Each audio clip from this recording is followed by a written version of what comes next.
A long time ago, the UFC kicked off a major broadcast deal by pitting Cain Velasquez against a power-punching challenger in front of an audience of millions. Now, 8 years later, it appears that time is indeed a flat circle because a familiar face will be kicking off the dawn of the UFC on ESPN era. Hello, friends. Welcome. My name is Shaun, Al-Shatti, and this is the UFC Phoenix preview show. And this is an all-Arizona affair today here, ladies and gentlemen, because I am joined by my fellow desert dweller, Jose Youngs. We're here standing outside of the Talking Stick Resort Arena, which is still the worst arena name in the entire country. Ready to break down all of Sunday's action. All day, baby. All day. And Jose, let's start here because this does feel like a big weekend for the UFC. So let's take a step back and look at the long view. There's been fights already that have aired on ESPN, so there's nothing new in that regard. But I feel like this is the first real step into sort of this 5-year, $1.5 billion era that we're entering into. So I want to ask you, can you contextualize this whole weekend for me? You have been here on the ground this whole week. You've been here, enjoyed the sights, the sounds, you've seen the fans. Does this feel like a big deal to you? Cain Velasquez versus Francis Ngannou. Is this the right fight? Does this just generally feel like a seminal moment in the sport for you? Well, it's absolutely the right fight. I mean, heavyweights sell no matter what, and Cain Velasquez, especially in Arizona, is gonna bring, like, you were there at the weigh-ins today, and the place was completely filled just for Cain. I mean, Cain alone will bring the eyes. Francis, they just show those highlights of him. They show Dana talking about Francis having the hardest punch in recorded history. Hits like a Ford Escort for whatever that means. I know Cain Velasquez kind of like scoffed at that, but this is 100% the fight to make. Cain is arguably the greatest heavyweight ever. Francis is arguably the hardest hitter ever. So the excitement is palpable in the air, and this is 100% the right fight to make, especially with Cain. Well, hey, let's talk about this main event. Obviously, Cain Velasquez versus Francis Ngannou, as we just said. And let's start with Cain, because I feel like there are a lot of questions and a lot of mystery in this matchup in general, but mostly around Cain, because, this is a guy who not too long ago was being talked about as the greatest heavyweight ever, or one of, and then he sort of has what happened to him. A lot of injuries, a lot of long layoffs. We don't see much of him. And now even at this point, the last time we saw this guy, you got to go all the way back to 2016 at UFC 200. He is 36 years old. Yeah. He's coming back. He hasn't really been hurt over the last year or so. He kind of was just playing dad, staying on the sidelines, trying to renegotiate his contract. So now he's here, fighting Francis Ngannou. What have you seen from Cain this weekend? Does this feel like the Cain Velasquez of old? And do you think he has time left for one good run? I don't think it looks like the Cain Velasquez of old. And I remember we were talking about this at the open workouts. And not that, like, vintage Cain was, I think, the most talented heavyweight ever. But he was very stoic, kind of had that Fedor mystique. Yeah, he'd get excited after a win and he'd, like, pump his fist, but he was getting his hands wrapped. He was, like, bouncing up and down and, like, playing to the crowd. He got up on the scale today and was, like, hyping the crowd up. It's unnerving to see, like, an excited Cain. Like, that is a bad man. Like, and like we talked to Javier Mendez, and like he's like been like this all week. Apparently, he's like locked in. He's ready to go. He said he like quote unquote, he's like, I'm gonna feed off your energy. So a hyped up Cain Velasquez is a terrifying human being. So but like you said, there are a lot of questions, but I'm pumped for Sunday. Well, he certainly has his work cut out for him, because the man standing across the cage, Francis Ngannou, may be the most powerful puncher in the entire sport, maybe the most just pure destructive force in the entire 100%. sport. And now I feel like we have reached an interesting place with Francis Ngannou, because if you talked about a matchup against a type of fighter like Cain Velasquez at this time last year, right after the Stipe Miocic fight, say, hey, Francis Ngannou is going to fight this really tough wrestler with crazy pressure and crazy cardio. The best cardio. I feel like people were generally will jump to the conclusion, well, that's going to be a pretty rough night for Francis. Yeah. But now here we are. He kind of comes out, and he ends a very rough 2018 by starching Curtis Blades in 45 seconds in China.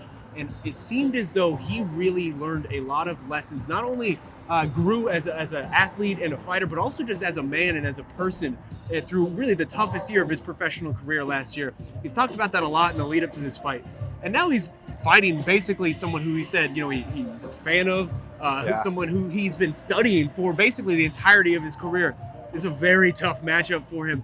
Do you feel like this is a different Francis Ngannou, or is this still the same man with the same weaknesses, and he's going into a bad style matchup for himself? It's definitely not the same Francis in terms of his demeanor. I mean, he's the first, he said it, he told you that, I believe, where like going up against Stipe, like going up against Derek Lewis, and even before that, he was he was worried about what people thought about him, like the money, the fame. Like he came from nothing, and now all of a sudden he has all this money. And now he just wants to get back to having fun. I think that knockout over Curtis Blades obviously helped to build his confidence back up. Another Division I All-American wrestler, Very strong Curtis wrestler. Blades. And you saw what Curtis Blades did over him, and then what happened with when Francis knocked him out in like less than a minute again. So, and like you said, like he said, the first time he saw Cain was he Googled UFC champion in a cyber, didn't know what MMA was, and saw Cain Velasquez highlights, and he was like, "What is this? Who is this man?" You've got to wonder how long he's been preparing for Cain Velasquez, because he's always said, "This is my dream fight." In the back of his mind, you have to think like, well, maybe what would I do against Cain, like on his off seasons? Like Nick Diaz said the same thing about like Matt Hughes and George. Like even on his off time, like what would George do in this situation? Maybe Francis did that too. I have no idea, but he seemed much more calm, much more relaxed and excited. Didn't mind the booze today. Obviously, it was very pro Cain, but in terms of his demeanor, it is 100% different Francis than I've seen. Yeah, and it's going to be very pro Cain tomorrow yeah. on Sunday. I mean, this is Sun Devil country, Arizona State country. Oh, yeah. Let's talk about what this fight means, though, because it's interesting. I feel like Cain Velasquez will never, ever admit this publicly, but the timing of his comeback is very opportunistic, if you could say that. You look at the current landscape of the heavyweight division. Champion Daniel Cormier, obviously his good friend. There's no way by the end of 2019 Daniel Cormier will still be champion. He'll probably be retired. It feels as though no matter whether it's one fight left, two fights left, this is his last year in the sport. You look at the rest of the heavyweight landscape, it's not a lot there. You got Stipe Miocic, but other than that, you have really the two men in this main event. Both of them have talked a lot about how they believe and just understand this to be a number one contender fight. Oh yeah. I want to ask you, I mean, is that the stakes here? Do you feel like the winner of this fight, regardless of what happens, is going to be fighting for maybe a vacant title or just some type of title in his next fight? 100%. I mean, the winner of this, the winner of this should fight Stipe, whether it's for the vacant title or an interim title or whatever. Something has to be on the line. Maybe it's for the winner of Stipe and the winner of this fight then eventually fights DC after the Brock Lesnar fight, whatever. I was going to say, you're throwing interims in around. Whatever happens, like if Daniel's hurt, like he said he's not even 100% healthy to fight it soon. And like Dana White has said, he wants the Brock fight, he wants the Stipe fight, he wants the John Jones fight. I don't know if DC has 3 fights left in him. He said if he fights John Jones, he would want to go do it at 205 possibly. It's a terrible idea. A terrible idea. And he would want that to be his last fight. He doesn't want to go heavyweight, light heavyweight, heavyweight. So say he has 2 fights left, fights Brock Lesnar, makes all that money, and then drops down to 205, and that's a wrap. He's obviously going to vacate the title. The winner of this should fight Stipe for that vacant belt. Maybe if that's pushed off to the end of the year, maybe Stipe fights the winner of this for the true number one contender, because I think Cain should be fighting Stipe on this card. I agree with you, actually. Like on paper, Stipe is the best heavyweight. He has all the records, like longest title reign, most title defenses, this and that. Cain, everyone says, is the most talented. Cain versus Stipe, the winner of that should be the best UFC heavyweight ever. So I would love to see that fight now, but if we get that later on this year and then the winner fights, especially if it's for the title, the stakes are higher, I wouldn't complain. So this is a number one contender 100% for me. And then Curtis Blades didn't have to take that fight against Francis. Like it was more like he wanted to avenge the loss in the main event in China.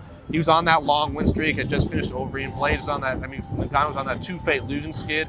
And then he starts him in less than a minute and then immediately catapulted himself back in the title contention. So yeah, 2018 was rough, but heavyweight is so shallow. A 50-second knockout puts you like 1 win away from a title fight. Yeah, it's interesting. I feel like Francis reached a point where he was almost so overrated that he became underrated in a weird way. But hey, man, it's going to be a fascinating fight. Like we said, there's a lot of questions surrounding it. There's going to be a lot of power being thrown in that cage. We make picks here on these MMA fighting preview shows. You got to make your pick, man. How is this going? Who wins this fight and how? I'm going to pick Cain. It's hard for me to go against him. I do think he's the greatest heavyweight ever, and I put him above Fedor in my mind in terms of talent. Yeah, Fedor has some mystique, but Cain is the GOAT to me. And I decided that right now. Like I was 50-50 until you just asked me. So I'm picking Cain Velasquez. I'll say late finish. I don't think it's going to go all 5 rounds, but I said the same thing with Stipe and Francis, and you saw how that turned out. But I'll say Cain, 3rd or 4th round finish. See, it's interesting for me because I came into this weekend into this week, I should say, going to pick Cain. And then having spent some time with Francis and his coach, Ferdinand Lopez, sometimes on these weeks, you just get a sense from teams, from guys, secret weapon, that they know something that you don't. And I've gotten that sense from Francis all week, same with his coach, and it has shook me. I'm not going to lie. I am not nearly as certain as I was.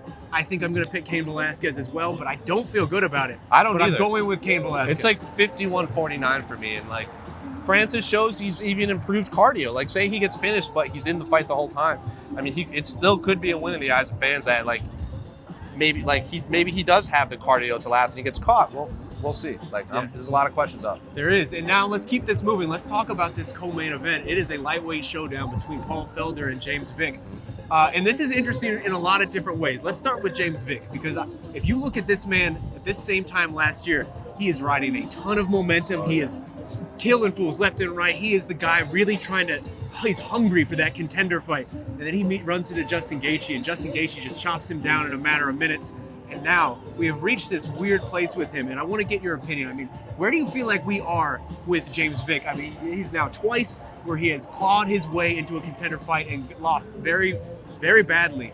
Do you feel like we have seen him reach his ceiling? Is this who James Vick is, or can he still be a force at 155? I think he can still be a force at 155. I mean, the lightweight division is so deep that an unranked fighter could beat anyone 15 through 5 on any given night. He's 6'3". You can't discount that. He's massive for a lightweight. That's got to be a problem for anyone. And he himself said Gaethje just punched him with the perfect punch at the right moment. It's not it wasn't a bad weight cut. It wasn't like he got outmaneuvered. It was that one punch that rocked him. So I think Vick, I don't think we've seen the ceiling. I don't know if he'll ever be champion, but he's going to be a problem for a lot of people in the division for sure. Yeah. Well, let's look at Paul Felder, because he's not in an identical situation, but he is in a similar situation where he entered 2018 riding a ton of momentum. I mean, this was a guy who was finishing people left and right at lightweight. A lot of bonuses. And then he goes into 2018 and he just has the year from hell, man. He has two different fights. Al Iaquinta at 223, and then the James Vick fight at UFC Boise just ripped out from under him with no control. He has no ability to stop it. And then he eventually gets a short notice fight at welterweight. He has to go up a division against Mike Perry, breaks his arm in the first round, and still guts it out. We've seen him this whole week. He has been fired up to be back. He's been angry. That is a good way to describe him. You could see the fire in his eyes just this week. He is hungry to be back. What's the key question for Paul Felder this weekend? What does he need to answer to succeed against James Vick? He just needs to go, he did lose his last fight, but it was a welterweight. And he told me himself, you're only as good as your last loss. He just wants to prove that he's better than that Mike Perry fight, because a lot of people will point to that. It was a very big card. It was International Fight Week, so maybe you tuned in just for the DC fight and you saw Paul Felder just kind of not lose get a lopsided loss, but it wasn't the best fight. Fought almost the whole fight on one arm. He just wants up a division. Yeah, up a division. He just wants to prove, and he told me he just wants to prove that he is a bad man. He's not going to fight for a title fight anytime soon, but he just wants to remind people that I am an elite lightweight. Yeah, I lost. It was at welterweight and I broke my arm. What Paul Felder you're going to see on Sunday is the real Paul Felder. Win or lose, he just wants to go out there and prove who he really is. That's pretty much what he wants. And it's on ESPN. He was so excited to fight on ESPN too. He got real emotional about it. I mean, he was someone who grew up really huge sports fan, watching ESPN with his dad. So where's the pick, man? This is a tough one. I feel like this is probably one of the most exciting fights of the night.